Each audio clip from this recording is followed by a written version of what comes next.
Lo leemos unidos, por favor. Dice: a mí, que soy menos que el más pequeño de todos los santos, me fue dada esta gracia de anunciar entre los gentiles el evangelio de las inescrutables riquezas de Cristo. 9.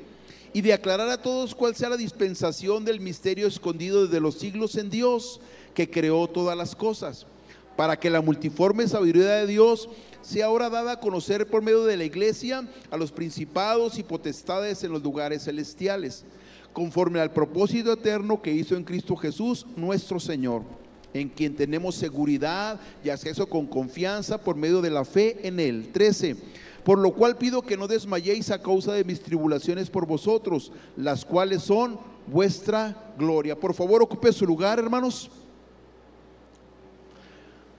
Voy a dar así rapidito, hermanos, un contexto que nos va a servir también de repaso, porque el domingo antepasado hablamos del tema agradecidos y dijimos era parte 1, entonces vamos a culminarlo ahora, solamente recordándoles que el apóstol Pablo escribe esta carta a los Efesios estando en la cárcel. Y está en la cárcel, dijimos, sin haber cometido ningún delito, ¿verdad? Él está, pudiéramos poner el calificativo, él está en la cárcel injustamente. Y entonces, hermanos, veíamos que él se autodefine como un prisionero de Jesucristo. Él no se ve como un prisionero de Roma, tampoco se ve como una víctima de las circunstancias, ¿verdad? Hermanos, en esta carta a los Efesios no hay ningún indicio de autocompasión, ¿verdad? No vemos al apóstol ahí quejándose. Y esto es así, hermanos, porque él tiene su mirada puesta en Jesús, el autor y consumador de nuestra fe. Pero aparte, hermanos, de tener su mirada en Jesús, el apóstol Pablo tiene un propósito. Aún en la adversidad él ha encontrado un propósito, y aquí el propósito que él tiene, él está ocupado, por eso escribe esta carta y estas palabras, en ayudar a los efesios, a los hermanos de la iglesia en Éfeso, a entender, hermanos, ¿verdad?, cuál es el propósito por el cual Dios lo tiene a él en la cárcel, por el cual Dios lo mantiene en la cárcel. Y Pablo está agradecido por eso, que él tiene un propósito, hermanos, de ayudarles a ellos a ver las prisiones de Pablo no como una calamidad, sino algo en lo cual ellos puedan gloriarse. Entonces dijimos, hablamos de agradecidos, hermanos, hace 2 domingos, pero hoy vamos a ver otro motivo más de gratitud en la vida del apóstol Pablo, que así como le ayudó a él, hermanos, a mantener esa fe y esa confianza en el Señor, espero y confío en Dios también que a nosotros este punto nos ayude, hermanos, a estar tan agradecidos con Dios en todos los tiempos de nuestra vida, aún en los tiempos de adversidad. Cuando somos agradecidos, aún en las pruebas y en las adversidades, hermanos, tenemos que tener motivos muy, muy concretos. Y aquí Pablo, hermanos, podía mantenerse agradecido con el Señor Jesucristo, porque Pablo se sabía perdonado por Dios. De igual manera, hermanos, cuando nosotros nos reconocemos, cuando nosotros estamos conscientes de que Dios nos ha perdonado, ese es un motivo suficiente para que nosotros podamos confiar en Dios, aún en las dificultades que esta vida nos presenta. Mire, hermanos, quiero que vea el verso 8, ahí el capítulo 3 donde empezamos a leer. Vamos a poner toda nuestra atención aquí, hermanos, porque este punto es fundamental para entender este tema. Como sabemos, quien escribe esta carta, hermanos, es Pablo, el gran apóstol a los gentiles, es el hombre de Dios, ¿no? Pero fíjense, hermanos, cómo inicia el verso 8. Dice: a mí que soy. Vamos a dejarlo ahí. Hermanos, ¿cómo podría continuar esa frase cuando dice Pablo, a mí que soy? ¿Qué era Pablo, hermanos? Era un hombre de Dios sobresaliente, era un hombre muy inteligente, era un hombre muy preparado, era un hombre que tenía una nacionalidad doble, era romano, no cualquiera lo podía tener, ¿verdad? Era un hombre insigne, distinguido entre los judíos, era un hombre de autoridad, era un hombre respetado. Podía seguir la lista, hermanos. Pero, ¿cómo se describe él mismo? Dice, ¿a mí que soy qué, hermanos? El más pequeño de todos los santos. ¿No les sorprende eso, hermanos? Porque la pregunta sería, ¿tú cómo te describes? Si alguien te preguntara, a ver, ¿tú qué piensas de ti mismo? ¿Tú quién eres? Hermanos, la respuesta a tú quién eres normalmente no lo hacemos verbal, pero con nuestras actitudes, con nuestros hechos, nosotros le decimos a la gente quiénes nosotros pensamos que somos. ¿Sí o no? Hay gente que con sus actitudes dice, no, yo soy la última coca en el desierto, ¿sí o no? No, yo soy indispensable, ¿verdad? Si yo no, pues quién sabe qué sería del mundo, ¿no? Pero me llama la atención, hermanos, cómo Pablo se describe a sí mismo. Dice, a mí que soy el más pequeño de todos los santos. La palabra original que él usa, hermanos, la palabra griega es el achistos, así como achistosa, ¿no? Ese término significa lo menos de lo mínimo. Fíjate, así se describe él, ¿verdad? Dice, yo que soy menos que lo menos. Dice, a mí se me reveló este misterio de parte de Dios. Hermanos, no es que Pablo está usando de una falsa modestia. No es que Pablo está solamente ahí teniendo solamente una apariencia, ¿no? Realmente, hermanos, Pablo está pensando de sí mismo con cordura. Así como él nos exhorta en la palabra, dice, cada quien piense de sí mismo con cordura, conforme a la medida de fe que Dios repartió a cada quien. Él lo está haciendo para sí mismo. Entonces, hermanos, pensemos en esto. Pablo es un hombre de Dios. Está lleno del Espíritu Santo, hermanos. Está lleno de todos los dones del Espíritu Santo. Los 9 dones que la Biblia menciona al Espíritu Santo, Pablo los tenía, hermanos. Aparte era un hombre lleno de sabiduría, era un hombre muy valiente, era un hombre consagrado, era un hombre diligente, era un hombre audaz. Pero a la vez, hermano, era un hombre que había conocido la gracia sublime del Señor. Era un hombre que estaba anonadado al experimentar el perdón de Dios. Entonces, aunque tenía todas esas cualidades y tenía todos esos motivos para sentirse diferente, sobresaliente, él decía, yo soy el más pequeño de todos los santos. Ojo, hermanos, porque aquí hay un principio muy importante. Y ahí te va el principio para los que apuntan. Entre más una persona conoce a Dios, más humilde será esa persona. Entre más una persona realmente conozca al Señor, hermanos, más consciente va a ser de su condición y será una persona humilde. Te lo voy a ilustrar. Muchas veces, hermano, cuando se hacen llamados al altar aquí en las prédicas, si te fijas, casi siempre son las mismas personas que pasan. Y alguien con una mentalidad inmadura puede decir, híjole, ¿cómo andará ese hermano o esa hermana que siempre pasa? ¿Verdad?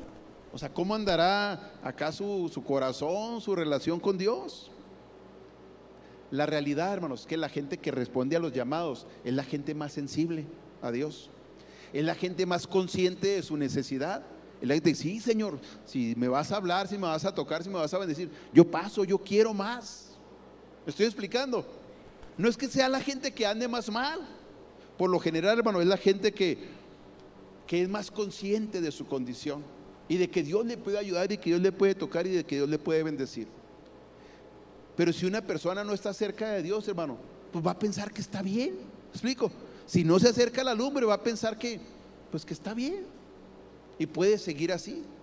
Entonces, hermanos, voy a ir un ejemplo en el Antiguo Testamento y luego regresamos a Efesios. Quiero que pensemos en Isaías capítulo 6, hermanos. ¿Quién era Isaías? Isaías era un hombre justo, era un profeta de Dios. Antes del capítulo 6, él ya había profetizado. Él había profetizado bajo el reinado del rey Usías, y cuando muere el rey Usías es cuando Isaías tiene un encuentro con la gloria de Dios. Pero quiero que pensemos en Isaías, hermano, porque en la Biblia hay 12 profetas menores, ¿verdad? Y hay 6 profetas mayores. Se llaman así, hermano, no porque sean más santos o mejores unos que otros, sino por la cantidad de escritos, de profecías que dieron. Bueno, de los 6 profetas mayores, el mayor de los mayores es Isaías. ¿Cuántos capítulos escribió? 66, ¿verdad? La Biblia en miniatura, el libro de Isaías.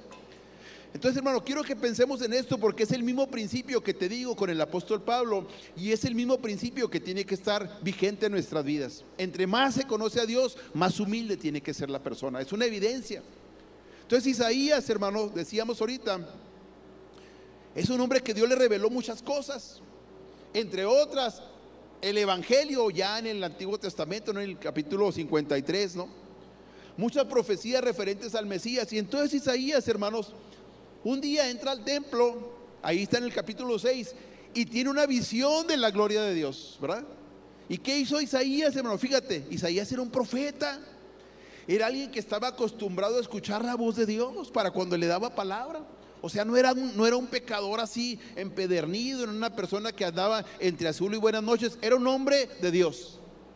Pero, hermanos, cuando ve la gloria de Dios, lo único que vemos es que dice que él exclamó. Y exclamar, hermanos, es gritar como asustado. ¿Qué exclamó? ¿Qué dijo? ¡Ay de mí! ¿Verdad? ¡Ay de mí! Un grito de lamento. ¿Por qué gritó así asustado, hermanos? Porque dijo: yo soy un hombre de labios inmundos y habito entre pueblo de labios inmundos, y con todo y eso mis ojos han visto al Rey Jehová de los ejércitos. ¿Sabe qué pensó él, hermanos? Que ahí se iba a quedar, que hasta ahí llegaba. ¿Por qué, hermanos? ¿Cómo puede ser posible que cualquier ser humano pueda ver a Dios en su gloria, pero más como él se consideraba? Y decimos, y era, hermanos, un profeta de Dios. Gracias a Dios, hermano, que Dios es misericordioso. Como diciéndole a Dios: tranquilo, tranquilo, no te vas a morir. ¿Qué hace Dios, hermanos? Manda un serafín, hermanos. La palabra serafín, un ángel. Serafín quiere decir ardiente. Son los de los ángeles que están en la presencia de Dios. Los que están más cerca de Dios son los serafines.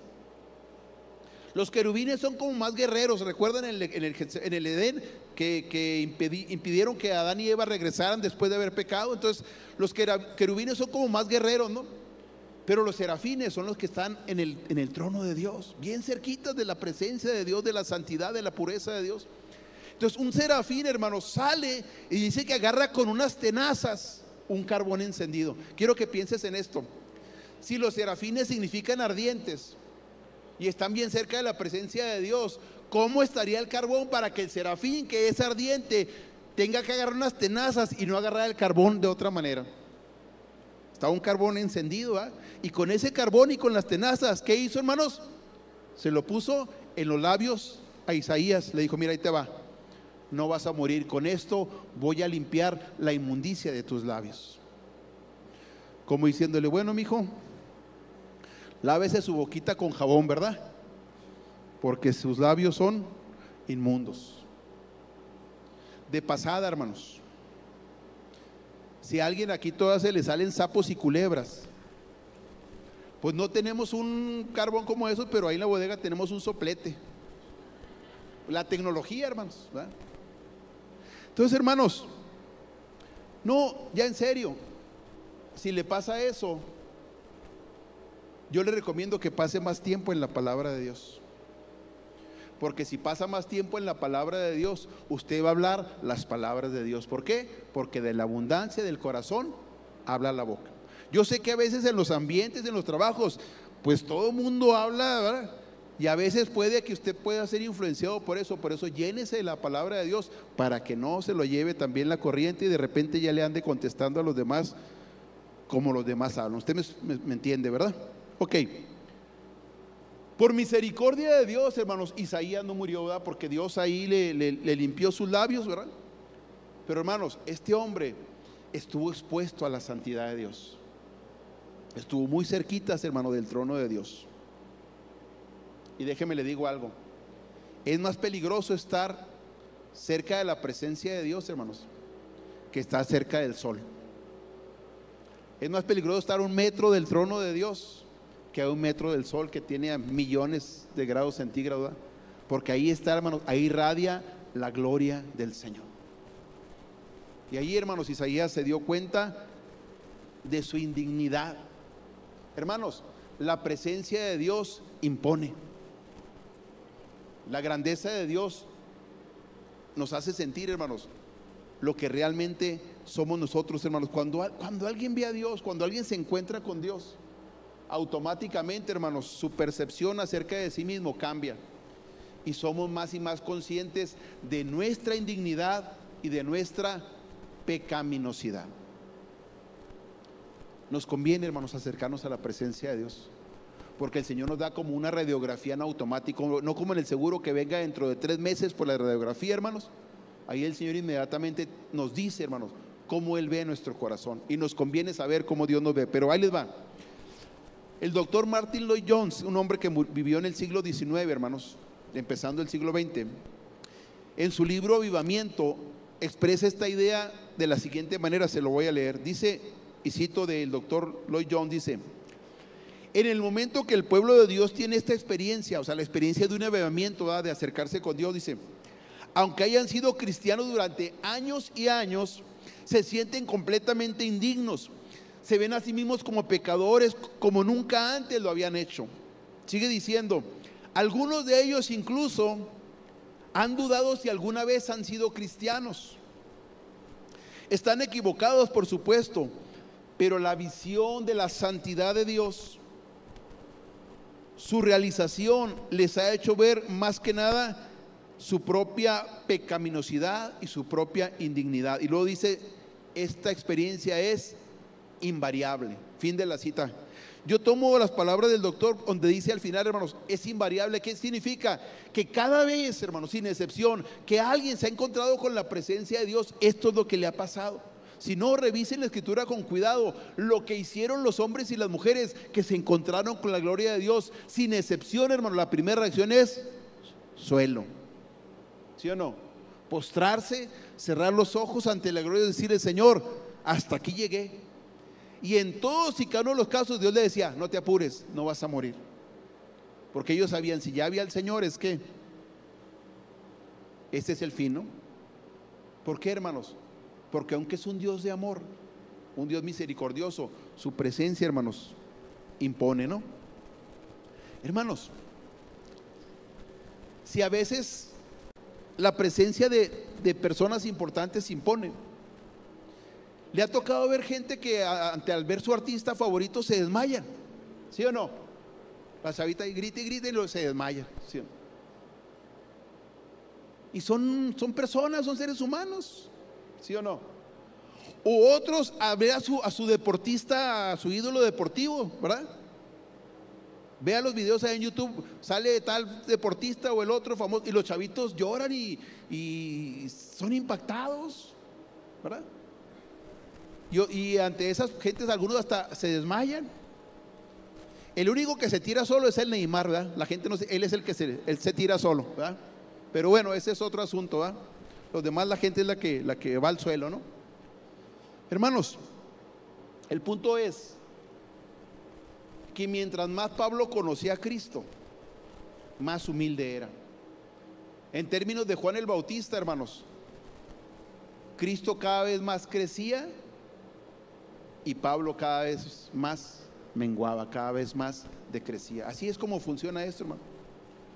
Comprender las verdades profundas de Dios no te hace una persona con una cabezota, si te hace una persona humilde. ¿Por qué te digo esto? Porque Pablo dice, hay un misterio que estuvo escondido en las generaciones pasadas, y dice Pablo, y a mí que soy el menos de lo mínimo, a mí se me reveló. Lejos de hacerlo un hombre, él decía, es que no puedo, o sea, no lo puedo concebir.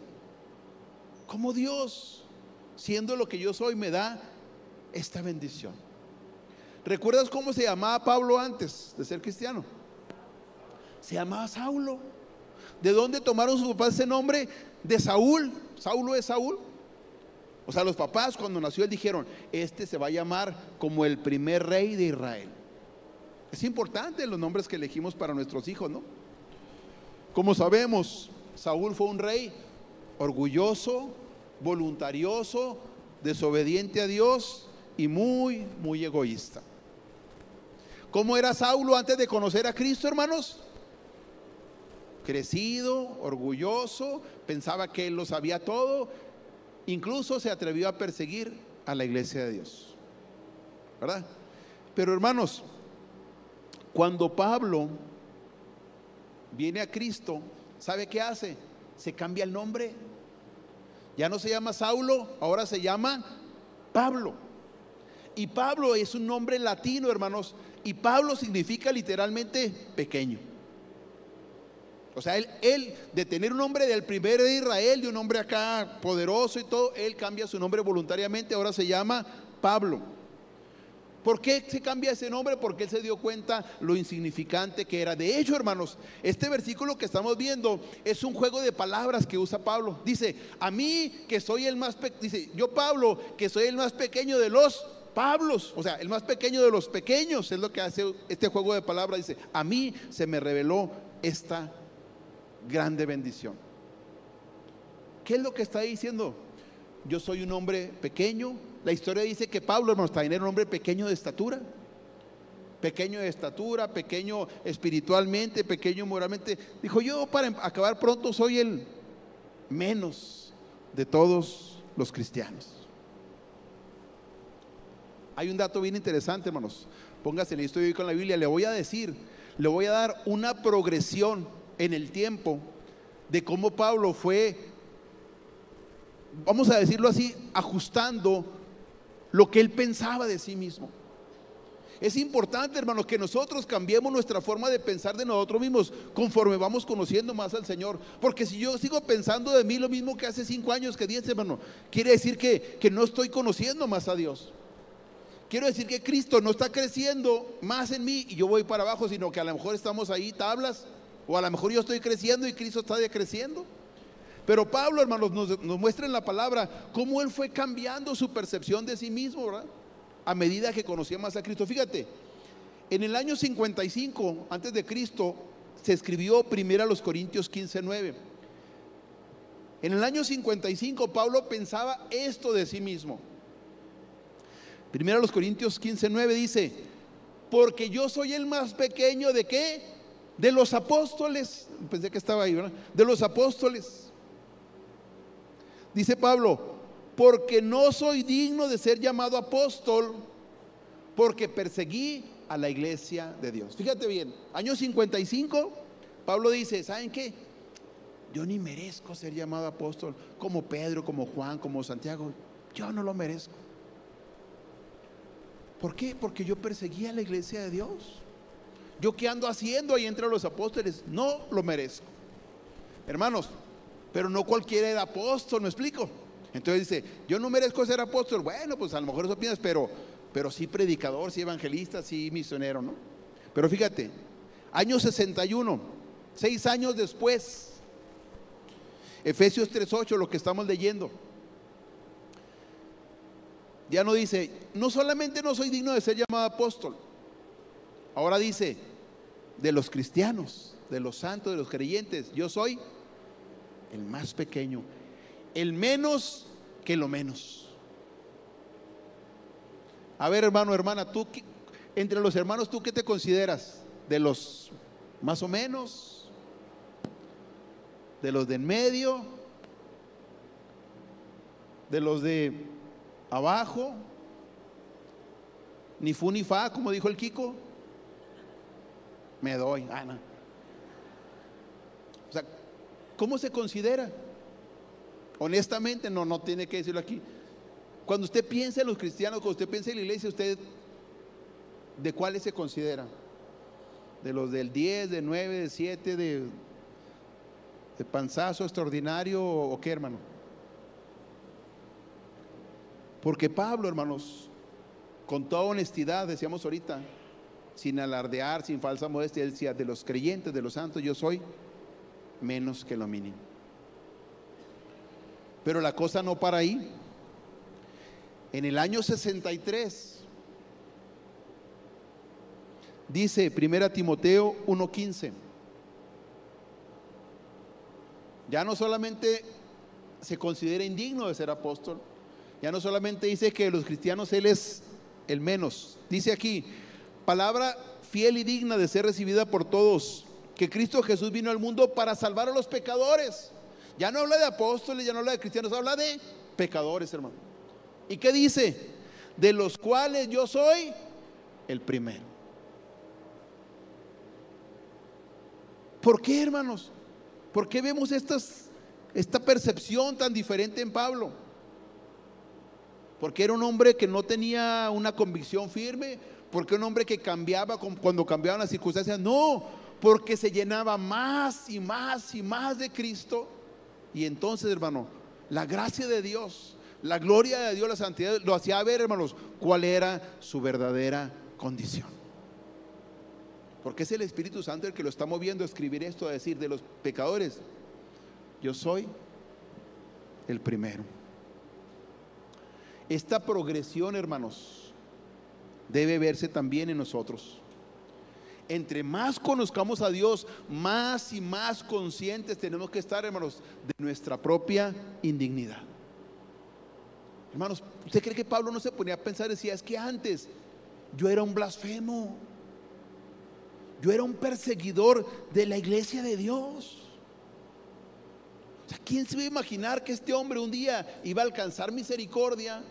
Que un hombre como él después sería un hombre lleno del Espíritu Santo, sería un apóstol, sería un misionero, sería un predicador de la palabra de Dios, de lo que él antes perseguía. Solamente, hermano, la gracia de Dios puede hacer esto. Y la gracia de Dios fue bien grande, fue bien abundante en Pablo. ¿Sabe por qué, hermanos? ¿Por qué Dios le dio tanta gracia a Pablo? Porque donde abundó el pecado, sobreabunda la gracia. Y como él se anonadaba a sí mismo, y como él en humildad decía, Señor, yo soy el más pequeño de todos, Señor, yo soy nada menos que lo mínimo, que hacía Dios, hermanos, le daba gracia sobre gracia a la vida de este hombre. ¿No se goza por eso? Ya no aplauden, dijo Peña. Ya sé que no aplauden, dijo Peña. Hermanos, donde abunda el pecado, la gracia sobreabunda. Hay un comentario de William Barclay que dice, tiene que ver con esto, y cito, dice, si alguna vez tenemos el privilegio de predicar o enseñar el mensaje del amor de Dios, o de hacer algo por Jesucristo, siempre debemos recordar que nuestra grandeza no reside en nosotros mismos, sino en nuestra tarea y nuestro mensaje. Y sigue diciendo, Toscanini fue uno de los mejores directores de orquesta del mundo.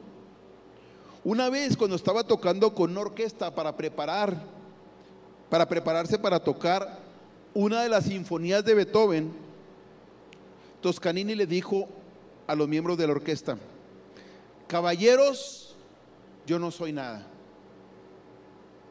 ustedes no son nadie. Beethoven lo es todo. ¿Qué estaba haciendo, hermanos?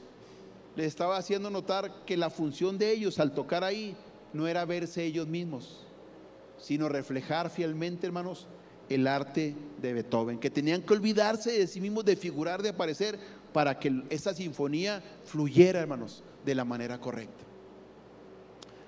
Hay otra ilustración de un hombre llamado Lexi Dixon, que fue un teólogo inglés, hermanos, y fue presidente de la conferencia metodista en su tiempo.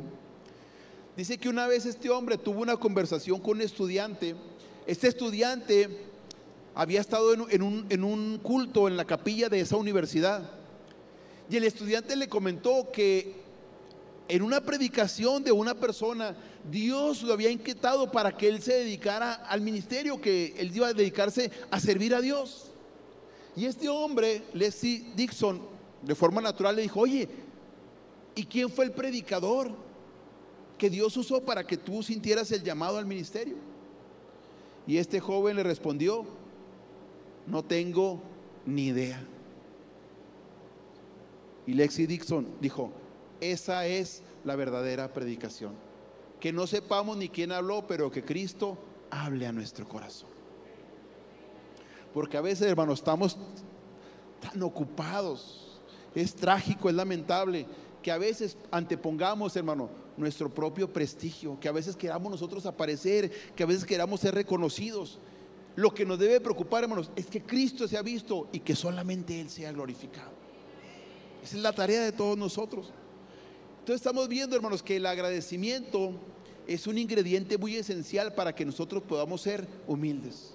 Por eso Pablo, hermanos, estaba agradecido ahí en la prisión. Y nosotros en cada circunstancia siempre tenemos que buscar motivos, hermanos, para agradecer al Señor. Entre más agradezcamos, entre más crezcamos en eso, hermanos, nos encontraremos que estaremos siendo personas más humildes, más a la semejanza del Señor Jesucristo, quien nos dijo: aprended de mí. ¿Qué dijo? Que soy manso y humilde de corazón, y hallaréis descanso para vuestras almas. La única vez, hermanos, la única vez en la Biblia, el Nuevo Testamento, que Jesús dice: aprendan de mí, no dice que soy poderoso, que soy muy sabio, que soy muy inteligente, que soy muy aventado. Dijo que soy manso y humilde de corazón. Entonces el Señor nos llama a aprender, hermanos, esa cualidad de Él. Entonces decíamos ahorita, aunque Pablo está en una cárcel fría, maloliente, está alejado de su familia, está alejado de sus amigos, hermanos, él sigue estando con paz en su alma. Él está confiado en el Señor. Y la pregunta es, hermanos, ¿cómo le hace este hombre para mantenerse en quietud aún en esas circunstancias? Y ahora dejamos de lado a Pablo y yo te pregunto a ti que estás aquí: ¿tienes paz en tu alma? ¿Tienes paz en tu corazón? ¿Hay reposo en tu vida? ¿O tienes inquietud? ¿O tienes zozobra? ¿O tienes temor? ¿Cuál es la emoción que domina en tu alma? ¿Cuál es el estado de tu corazón? Porque el deseo de Dios, hermanos, es que nosotros tengamos paz. ¿Qué dijo el Señor? Mi paz os dejo, mi paz os doy, no como el mundo la da, yo os la doy. Es más, la Biblia dice que Dios nos llamó a paz.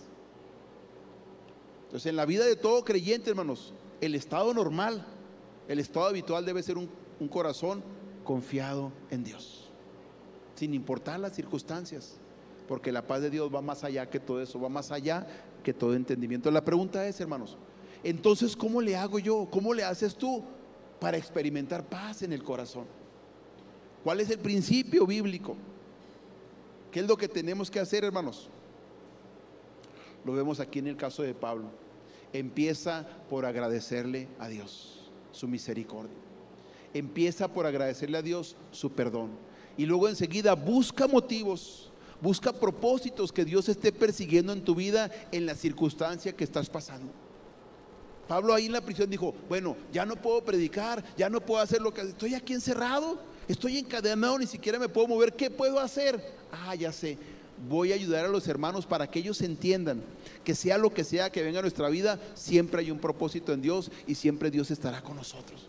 Entonces él dejó, hermano, de pensar en sí mismo y se enfocó en toda aquella gente que estaban al pendiente de su vida sin poder hacer gran cosa. Pero él dijo: Dios me puede usar para consolar a los hermanos. ¿Y sabe qué, hermanos? Se enfocó en eso. ¿Cómo le hacemos, hermano, para ser cada vez más y más agradecidos con Dios? Yo digo, hermanos, que basta recordar cuál era el estado de nuestra vida, cuál era la condición de nuestro corazón cuando no teníamos a Cristo. Por eso Pablo, cuando él recordaba quién era, decía: no, hombre, yo soy el peor de los pecadores, un perseguidor orgulloso, violento, un blasfemo, una persona religiosa. Y ahora que Dios me haya perdonado, ya deje usted lo demás, todo lo que, las bendiciones que Dios le dio, el perdón de Dios, hermano, hacía que este hombre estuviera constantemente agradeciendo a Dios, sin poder entender, hermanos, pero agradeciendo a Dios que lo hubiera limpiado, que lo hubiera perdonado. Yo no sé si tú en este momento estás en una situación de angustia, una situación complicada, una situación desesperante. Si eres alguien que que reconoce que sabes que necesitas el perdón de Dios, déjame decirte, todo lo que tienes que hacer es pedírselo y Él te lo va a dar. ¿Por qué te lo digo con esta certeza? Porque Él perdonó al número uno de los pecadores, ¿verdad? Porque a un perseguidor de la iglesia, porque un hombre blasfemo que la traía contra Dios mismo, ¿sí o no? Que andaba persiguiendo al Señor mismo, dice la Escritura. El Señor lo recibió a misericordia, lo transformó, hizo de él una persona especial, un instrumento, hermanos, en sus manos.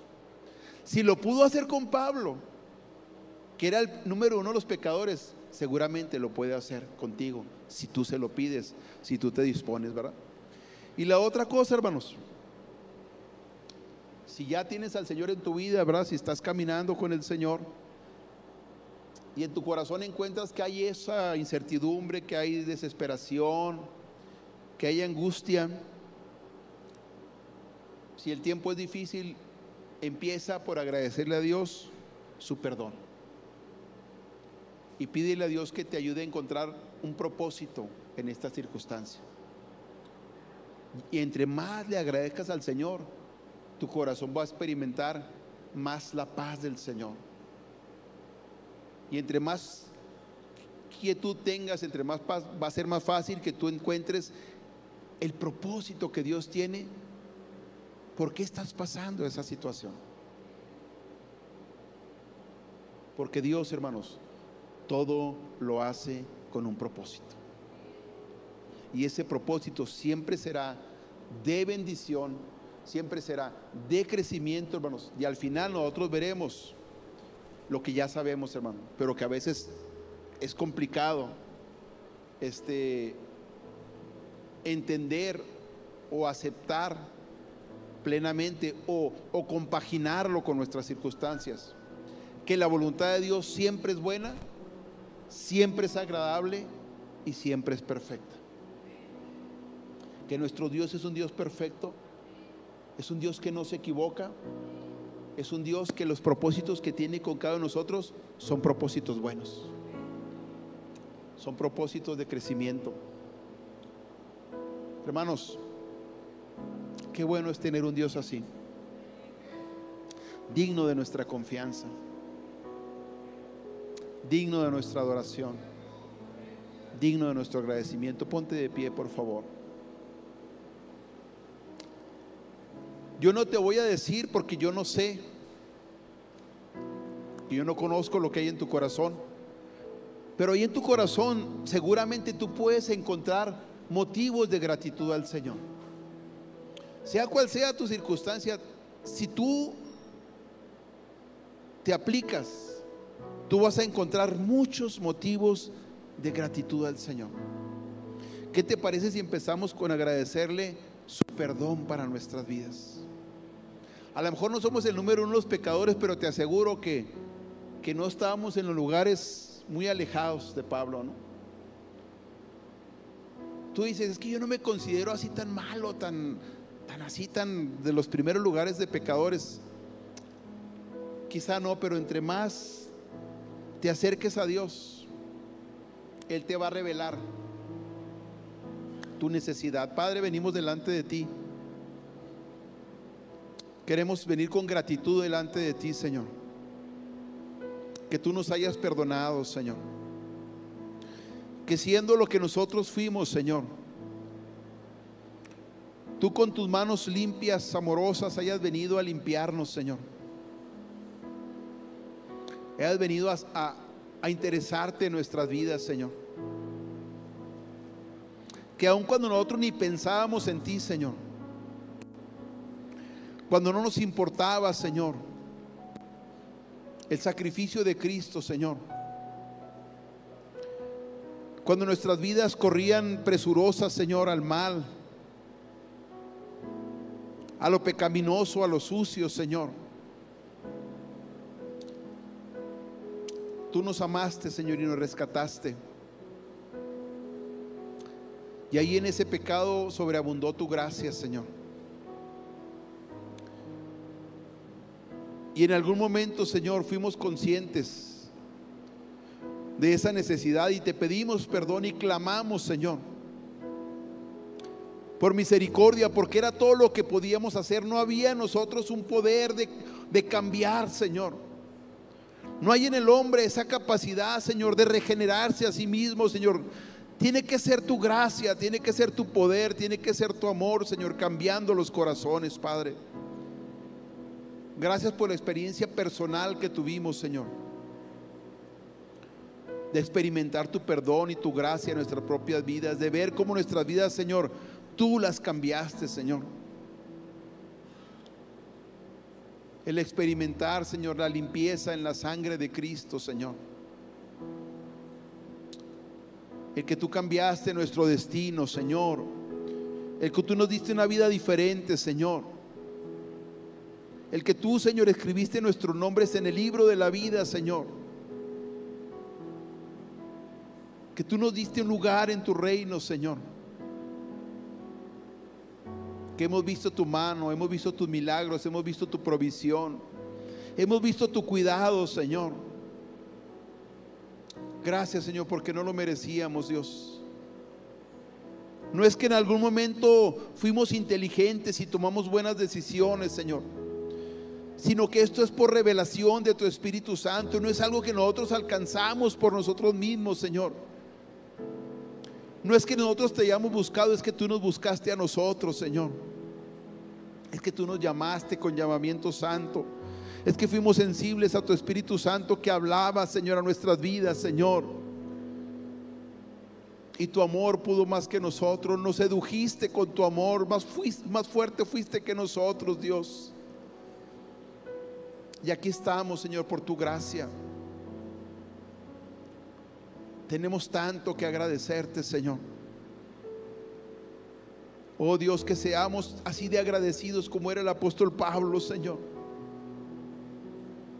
Para que cada día, Señor, podamos ver motivos de gratitud, Señor. Y no quedarnos con eso en el corazón, sino expresarlos a ti, Señor. Y adorarte y bendecirte y reconocerte, Dios. Padre, te pedimos, si hubiera aquí entre nosotros personas que necesitan, Señor, experimentar, Señor, esa limpieza de pecados, Señor, que necesitan experimentar que su alma esté libre, Señor, de angustia, del pesar, Señor, de todo aquello que la culpabilidad trae a nuestras vidas. En el nombre de Jesucristo rogamos, Señor, que hagas una obra maravillosa, Señor, que les des la gracia del perdón, Señor. No importa, Señor, lo que hayan hecho, Señor, porque tu palabra dice, Señor, que donde abunda el pecado, tu gracia va más allá, Señor. Que sobreabunde tu gracia, Padre, en el nombre de Jesucristo. Oh Dios, en aquellas situaciones donde hay incertidumbre, Señor, donde hay temor, donde hay desasosiego, Señor, que tu Espíritu Santo se mueva, Señor. Que tu Espíritu Santo ponga esa paz, Señor. Ese regalo tuyo, Señor, para que el corazón esté tranquilo, esté confiado en ti, Señor, porque tú tienes cuidado de nosotros. Te agradecemos, Señor. Te agradecemos, Padre, y que entre más te conozcamos, Señor, seamos personas más humildes, Señor. Que cuando haya, Señor, algún motivo de orgullo, Señor, algún logro, Señor, inmediatamente, Señor, vayamos ahí, Señor, al pie de la cruz, Señor, y ahí entreguemos todo, Señor. Que nunca se nos olvide que ahí, Señor, se ganó nuestro perdón, Señor. Que ahí nuestras vidas fueron cambiadas, que ahí, Señor, cambió nuestro destino, Señor. Gracias a la sangre derramada por ese Cordero glorioso, por el Cordero de Dios. Y que Cristo sea el que reciba siempre toda gloria, Señor. Que Cristo, Señor, sea el que reciba todo el honor, Señor. Y si en algún momento, Señor, alguien se acercara, Señor, a decirnos algo, Señor, que tentara nuestro corazón a elevarse, Señor, que inmediatamente, Señor, dirijamos todo eso a la cruz, Señor. Que nunca se nos olvide, Señor, que el único digno en el cielo y en la tierra de ser exaltado es nuestro Señor Jesucristo. Que todos los días de nuestra vida, Señor, a Él lo reconozcamos y a Él honremos, Señor, porque es el único digno. Te pido que tomes unos momentos para darle gloria a Dios ahí en tu corazón. Solamente a Él le vamos a dar gloria. Solamente a Él lo vamos a exaltar. Solamente a Él lo vamos a reconocer. Oh Cristo, que tu pueblo, Señor, te exalte, Señor. Que cada corazón, Señor, te honre, Señor. Que tu nombre sea levantado, Señor. Que rindamos a ti, Señor, y delante de ti nuestras coronas, todo mérito, todo logro, Señor, lo traemos a la cruz, Señor. Lo traemos a tus pies. Te pertenece a ti, Señor. Toda victoria, toda bendición, Señor, es tuya, Señor. Lo reconocemos, estamos conscientes de ello, Señor. Y es un privilegio agradecerte, Señor. Es un privilegio, Señor, de corazón, voluntariamente, conscientemente, Señor, traer ante ti, Señor, todas aquellas cosas, Señor, que tú nos has concedido. Todo es tuyo, Señor, y de lo recibido de tu mano te damos. Sé exaltado, sé glorificado, sé honrado, Señor, y haznos más agradecidos, Señor, para que seamos más humildes, y entonces, Señor, haya paz, haya descanso en nuestras almas, conforme lo prometes. Lo pedimos en el nombre de Jesucristo. Amén. Le damos un aplauso al Señor.